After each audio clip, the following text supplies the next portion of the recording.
Hello दोस्त, कैसे हैं आप लोग। स्वागत है हमारे यूट्यूब चैनल एसएससी एग्ज़ाम 22 में। तो पिछले क्लास में हमने महमूद गजनवी के बारे में जाना था और आज का टॉपिक है मोहम्मद गौरी।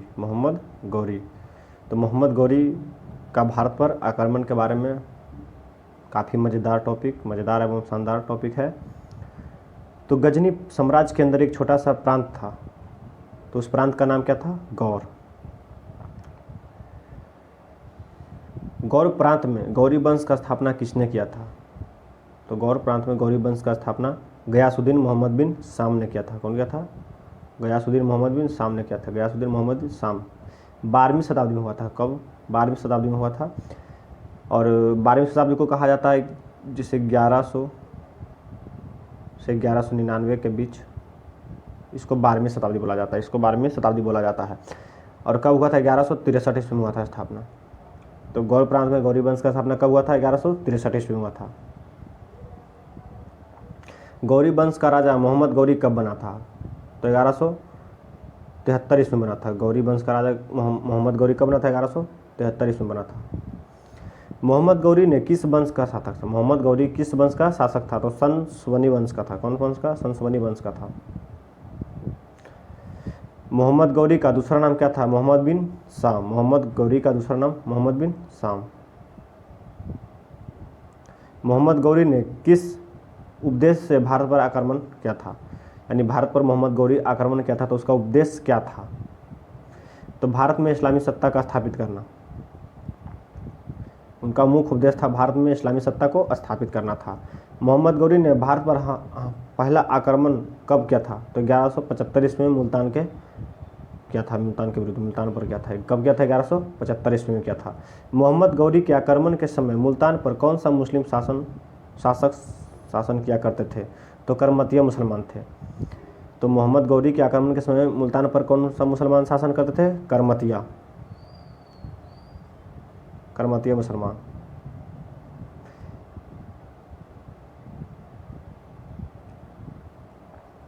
पाकिस्तान को किस प्रांत को स्वर्ण नगरी कहा जाता है? तो मुल्तान को।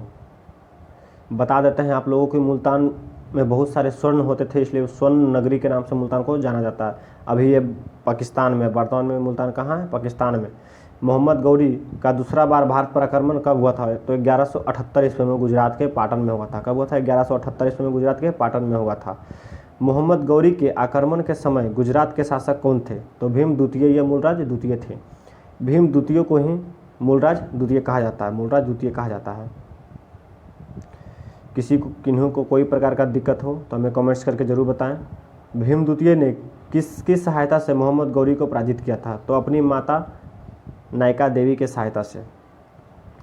जब गुजरात पर आक्रमण किया था तो भीम द्वितीय ने को सपोर्ट, यानी उनको पूरी अच्छी तरह से साथ देने में उनकी माता नायका देवी का बहुत योगदान रहा।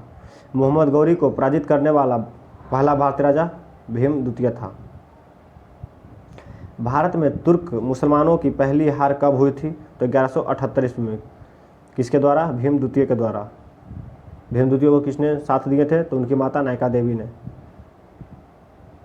मोहम्मद गौरी ने पेशावर पर आक्रमण कब किया था? तो 1179 ईस्वी में। 1179 में पेशावर पर आक्रमण किया था। मोहम्मद गौरी ने लाहौर पर आक्रमण कब किया था? तो 1181 में किया था। 1181 में किया था।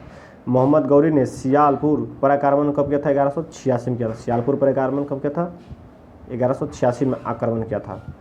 मोहम्मद गौरी ने पंजाब के भटिंडा पर आक्रमण कब किया था? तो 1191 ईस्वी में। 1191 ईस्वी में। ये जो भटिंडा का आक्रमण है सबसे इसे खास माना जाता है। मोहम्मद गौरी ने पंजाब के भटिंडा पर आक्रमण कब किया था? 1191 ईस्वी में। तराइन के प्रथम युद्ध का कारण क्या रहा? तो भटिंडा का युद्ध आक्रमण इसलिए खास माना गया कि इसी भटिंडा पर आक्रमण करने के बाद ही तराइन का प्रथम युद्ध हुआ था। तो तराइन का प्रथम युद्ध का कारण क्या था? मोहम्मद गौरी ने पंजाब के भटिंडा पर आक्रमण किया था। गढ़वाल वंश की पहली राजधानी कहाँ थी? तो वाराणसी थी। गढ़वाल वंश की पहली राजधानी वाराणसी थी। गढ़वाल वंश की दूसरी राजधानी कन्नौज। गढ़वाल वंश की दूसरी राजधानी कहाँ थी? कन्नौज थी। गढ़वाल वंश के संस्थापक कौन थे? चंद्रदेव। 1080 ईस्वी से 1100 ईस्वी तक इनका शासनकाल रहा था। कौन थे? चंद्रदेव। चंद्रदेव था, चंद्रदेव था। राजा चंद्र जयचंद किस वंश का था? तो गढ़वाल वंश का था। राजा जयचंद किस वंश का था? गढ़वाल वंश का। गढ़वाल वंश जो था, गढ़वाल पहले कहाँ शासन किया करते थे? तो विंध्याचल पर्वत के क्षेत्रों में। गढ़वाल पहले कहाँ शासन किया करते थे? विंध्याचल पर्वत के क्षेत्रों में। गढ़वाल पहले किसके सामंत हुआ करते थे? तो प्रतिहारों का। प्रतिहारों का सामंत हुआ करते थे। सामंत मतलब समझते हैं, जैसे मान लीजिए कि इधर प्रतिहार वंश का शासन चल रहा है और इधर इनका शासन चल रहा है, क्या? गढ़वाल वंश का था। तो वहाँ का जो सबसे समृद्ध होता है, तो उन्हीं का समृद्ध जैसे यहाँ चला था प्रतिहारों का वंश, तो इन्हीं के समय में इन्हीं के सामंत जिसे बोलता है, समय में गढ़वाल का शासन चलता था, इसी को सामंत कहा जाता है। गढ़वाल साम्राज्य के पहले शासक या संस्थापक कौन थे? कनकपाल। कनकपाल 823 ईस्वी में। 823 ईस्वी में। तराइन कहाँ स्थित है? तो तराइन हरियाणा में स्थित है। तराइन हरियाणा में स्थित है। तराइन का पहला युद्ध कब हुआ था? तो 1191 ईस्वी में मोहम्मद गौरी और पृथ्वीराज चौहान के बीच हुआ था, जिसमें पृथ्वीराज चौहान विजय हुआ था। तराइन का युद्ध कब हुआ था? 1191 में हुआ था। 1191 में इसमें पृथ्वीराज चौहान का विजय हुआ था, मोहम्मद गौरी का हार। इतिहासकारों के घटनानुसार पृथ्वीराज चौहान ने मोहम्मद गौरी को कितनी बार पराजित किया था? तो 17 बार। इतिहासकारों का अनुसार पृथ्वीराज चौहान ने मोहम्मद गौरी को 17 बार पराजित किया था, यानी हार का सामना करना पड़ा था। मोहम्मद गौरी ने दिल्ली पर आक्रमण कब किया था? तो 1192 ईस्वी में। 1192 ईस्वी में मोहम्मद गौरी ने दिल्ली पर आक्रमण किया था। तराइन के दूसरे युद्ध का कारण क्या था? तो मोहम्मद गौरी के द्वारा दिल्ली पर आक्रमण करना। पहला युद्ध क्या था तराइन का? तो भाटिंडा पर आक्रमण करना। दूसरा दिल्ली पर आक्रमण करना मोहम्मद गौरी का। तो यही कारण है कि दूसरा तराइन का युद्ध है। तराइन के दूसरे युद्ध कब और किसके बीच हुआ था? तो तराइन का दूसरा युद्ध 1192 ईस्वी में हुआ था। पहला 1191 में, दूसरा 1192 में। तो मोहम्मद गौरी और पृथ्वीराज चौहान के बीच हुआ था, जिसमें मोहम्मद गौरी विजय हुआ था और पृथ्वीराज चौहान की हार हुआ था। भारत में इस्लामिक सत्ता स्थापित किस युद्ध के बाद हुआ था? तो तराइन का दूसरे युद्ध के बाद।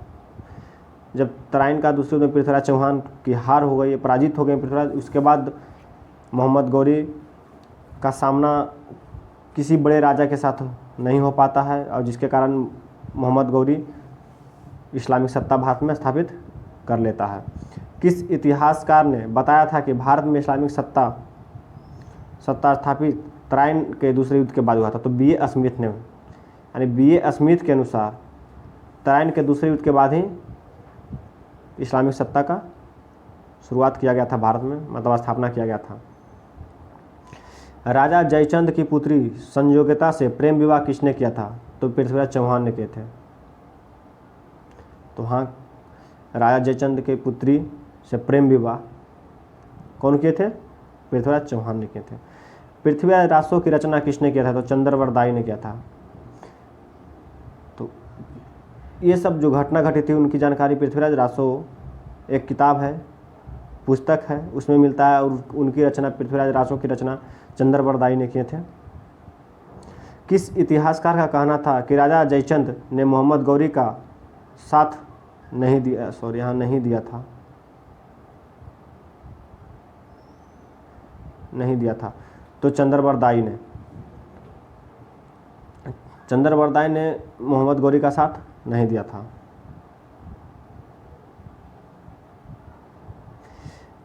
चंदावर का युद्ध कब और किसके बीच हुआ था? चंदावर का युद्ध जयचंद और मोहम्मद गौरी के बीच हुआ था।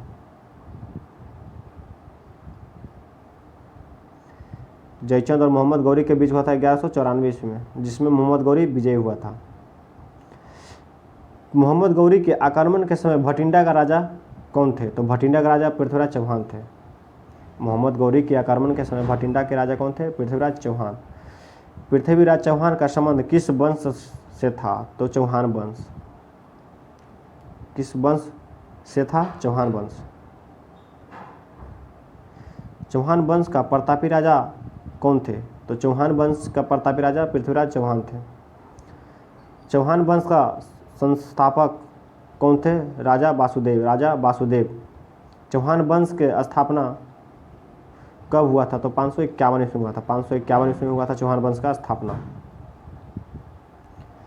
चौहान वंश की राजधानी कहाँ थी? तो अजमेर। कहाँ थी? अजमेर। चौहान वंश का अंतिम राजा हमीरदेव थे।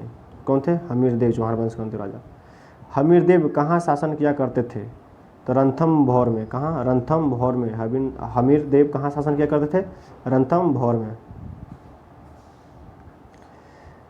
चंदावर के युद्ध के बाद जयचंद की हत्या किसने किया था? तो मोहम्मद गौरी ने। जब चंदावर के युद्ध के बाद जयचंद की हत्या किसने कर दिया था? तो मोहम्मद गौरी ने कर दिया था। मोहम्मद गौरी के योग्य सेनापति का नाम क्या था? तो बख्तियार खिलजी। बख्तियार खिलजी था जो मोहम्मद गौरी का सबसे योग्य सेनापति था। बख्तियार खिलजी ने बिहार पर आक्रमण कब किया था? तो 1303 ईस्वी में कर दिया था। 1303 ईस्वी में बख्तियार खिलजी ने बिहार पर आक्रमण किया था। बख्तियार खिलजी ने बंगाल पर आक्रमण कब किया था? तो 1204-5 ईस्वी में किया था। 4 और 5 ईस्वी में किया था। बख्तियार खिलजी कहाँ किया था? बंगाल पे किया था। बख्तियार खिलजी ने असम पर आक्रमण कब किया था? तो 1206 ईस्वी में किया था। कब? 1206 ईस्वी में किया था। नालंदा विश्वविद्यालय को ध्वस्त किसने किया था? बख्तियार खिलजी ने किया था 1203 ईस्वी में, क्योंकि बिहार में 1203 ईस्वी में ही बख्तियार खिलजी ने आया था, युद्ध किया था और बख्तियार खिलजी ने ही 1203 ईस्वी में नालंदा विश्वविद्यालय को ध्वस्त कर दिया था, यानी जला दिया था आग से। मोहम्मद गौरी के कितने गुलाम थे? तो मोहम्मद गौरी के 3 गुलाम थे। कितने? 3 गुलाम। पहला अल्दोज, दूसरा क्वाचा, तीसरा कुतुबुद्दीन ऐबक। इसमें सबसे तेज थे कुतुबुद्दीन ऐबक। सबसे तेज कौन थे? कुतुबुद्दीन ऐबक।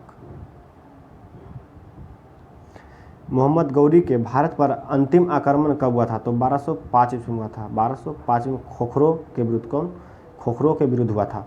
मोहम्मद गौरी के साथ भारत आने वाले सूफी संतों का नाम क्या था? तो ख्वाजा मोइनुद्दीन चिश्ती।